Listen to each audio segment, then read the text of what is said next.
जय माता दी, माता रानी की जय। माता रानी की कृपा आप सब पर बनी रहे। नमस्कार दोस्तों, आपको तो पता ही है कि शारदीय नवरात्रि 3 अक्टूबर से शुरू हो चुकी है और यह 11 अक्टूबर को समाप्त होगी और 12 अक्टूबर को आपको विजयादशमी मनाया जाएगा। तो आपको बता दें कि इस वीडियो में हम जानेंगे कि नवरात्रि कन्या पूजन जो होता है ना, कन्याओं को भूल कर भी ये एक चीज़ नहीं देनी चाहिए, जिससे कि अगर आप देते हैं तो माता नाराज़ हो जाती हैं।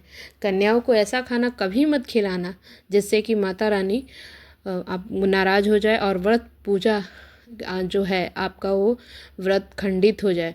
आखिर नवरात्रि में जौ क्यों सूख जाता है, इसके बारे में भी जानेंगे। आपके जौ में हरियाली क्यों नहीं आती, साथ ही जानेंगे कन्या पूजन कैसे करना है, क्या कन्या को आपको उपहार के लिए देना चाहिए जिससे कि माता शेरा वाली प्रसन्न हो, क्या नहीं देना चाहिए, शुभ मुहूर्त क्या है, ये सारी चीज़ें इस वीडियो में हम आपको बताएंगे। तो इस वीडियो को अंत तक ज़रूर देखिएगा, ये वीडियो बहुत ही खास होने वाला है और आप अच्छे से सुन लीजिएगा कि और अगर ये वीडियो आपको अच्छा लगे तो एक लाइक और सब्सक्राइब कर दीजिएगा। हम ये भी जानेंगे कि सप्तमी कब है, अष्टमी कब है, नवमी कब है, सारी जानकारी हम देंगे। आइए जानते हैं। देखिए, माता की पूजा में बिल्कुल भी कंजूसी नहीं करनी चाहिए। देखिए, दिल खोल कर माता रानी को सेवा करना चाहिए, जितना हो सके माँ को प्रसन्न करने में लग जाए। साल भर के इस त्यौहार में माता धरती पर आती हैं और उसी पर कृपा दृष्टि बनाती हैं। जो सच्चे दिल से प्रसन्न करता है उसे रंग से राजा बना देती हैं, चाहे वह राजा हो या भिखारी हो। माँ के नज़रों में सब बराबर होते हैं। तो दोस्तों, नवरात्रि में हम एक मिट्टी के प्याले में जौ भरते हैं ताकि हमारे घर में सुख समृद्धि बनी रहे और माता प्रसन्न हो जाए। जौ जब हरा भरा होता है ना, तो आप धन में जो घर में है हरियाली आती है और सुख समृद्धि प्राप्ति होती है। से जैसे घर में जौ में हरियाली नहीं आती तो उस घर में पहले ही पता चल जाता है कि घर में गरीबी और परेशानी आने वाली है, क्योंकि पूजा पाठ में कुछ गलती हो जाती है हमसे, हमें पता नहीं होता है, जिसके कारण जौ में हरियाली नहीं आती। और देखिए, बिना पानी के माटी के बर्तन में जौ डालते हैं और वो उग जाता है, वो भी बिना देखभाल के हरियाली आती है, उसमें निकल आती है। यह माता रानी का ही कृपा होता है। कई लोग जौ में पानी डालते हैं, बस पानी नहीं डालना चाहिए बल्कि पानी की छींटा वहाँ पे डालना चाहिए। कई बार जौ सड़ जाते हैं, ख़राब हो जाते हैं, इसलिए हरियाली नहीं आ पाती।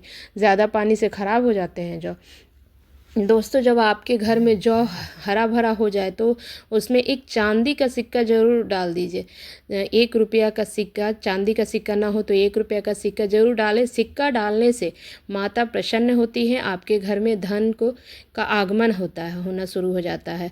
नवरात्रि समाप्त होने के बाद उस सिक्के को तिजोरी या जहाँ आप धन रखते हो, जहाँ पैसा हो, धन रखते हो, वहाँ पे रख दीजिए या अपने पर्स में रखिए, क्योंकि ये धन को बढ़ाने का काम करता है। जौ के पत्तों को पूरे परिवार में थोड़ा खिला दीजिए। पत्ते को खिलाने से शुभ होता है और आपको बता दें शुभ मंगलकारी होता है, और कोई बीमार हो तो बीमारी ठीक हो जाता है और बीमार भी नहीं पड़ता, तो ज़रूर खिलाना चाहिए। दोस्तों, माता रानी जितना पूजा पाठ से प्रसन्न होती है ना, उतना ही वो कन्या पूजन से भी प्रसन्न होती हैं। तो हम आपको बता दें, उससे ज़्यादा माँ कन्या पूजन कराने और भोजन कराने से प्रसन्न होती है, क्योंकि कन्याओं का देवी का स्वरूप माना जाता है। और जो कन्या होती है नवरात्रि के समय में साक्षात नौ दुर्गा का स्वरूप हो जाती हैं। नवरात्रि के दौरान एक फूल का पौधा जरूर लगाना चाहिए। शास्त्रों में कहा गया है कि मंदिर के पास सफ़ेद मदार का पौधा लगाते हैं और उसका फूल शिव मंदिर में चढ़ा देते हैं शिवलिंग पे, तो उसे स्वर्ण दान के बराबर पुण्य की प्राप्ति होती है।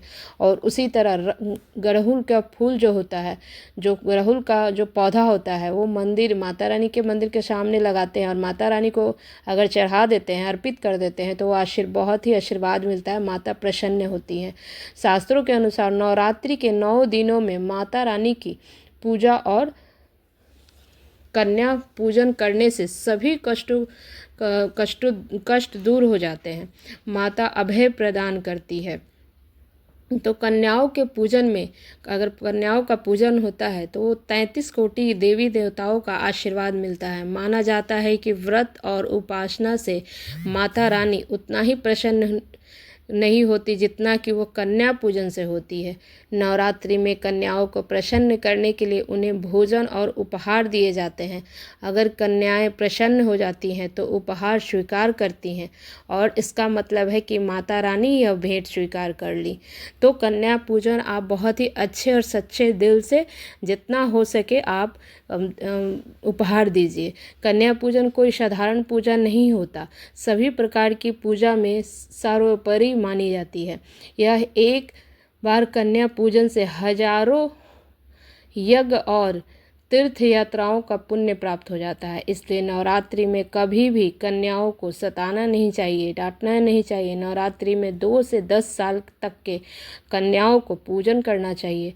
अष्टमी और नवमी को कन्याओं का हाथ, मतलब घर में आए पहली बार तो उनका हाथ पैर धोकर उनको कन्याओं को अच्छे से भोजन कराना चाहिए और उपहार दिया जाता है। कन्या पूजन के समय याद रखें कि उनके थाली में 3 पूड़ियाँ कभी न दें, क्योंकि ये 3 पूड़ियाँ अशुभ माना जाता है। कभी भी 3 पूड़ियाँ मरने वाले व्यक्ति के लिए निकाली जाती है, इसलिए कभी भी कन्या पूजन के थाली में 3 पूड़ियाँ कभी किसी भी कन्या को नहीं देना चाहिए।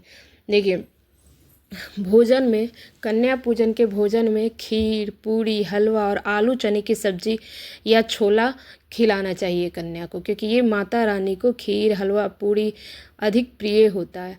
लेकिन कभी भी भूल कर भी लहसुन प्याज उपहार में नहीं देना चाहिए और कभी भी लहसुन प्याज जो खाना में है उपयोग नहीं करना चाहिए, नहीं तो माता नाराज हो जाती है। कई लोग कन्या पूजन में कुरकुरे, चिप्स कन्याओं को देते हैं, लेकिन ऐसा करना घोर अनर्थ माना जाता है, क्योंकि इसमें लहसुन प्याज का इस्तेमाल होता है। इससे आपका व्रत खंडित हो जाता है और माता क्रोधित हो सकती हैं। इसलिए कन्याओं को डिब्बे बंद पैकेट का सामान नहीं देना चाहिए।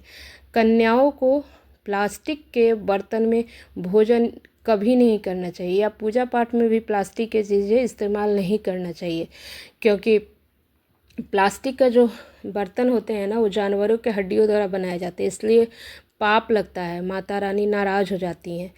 तो प्लास्टिक की चीज़ें यूज़ नहीं करना चाहिए। कन्या पूजन में हमेशा स्टील के बर्तनों, पात्रों में और या पत्ते का जो बर्तन होता है उसमें भोजन कराना चाहिए, इससे ये शुभ होता है।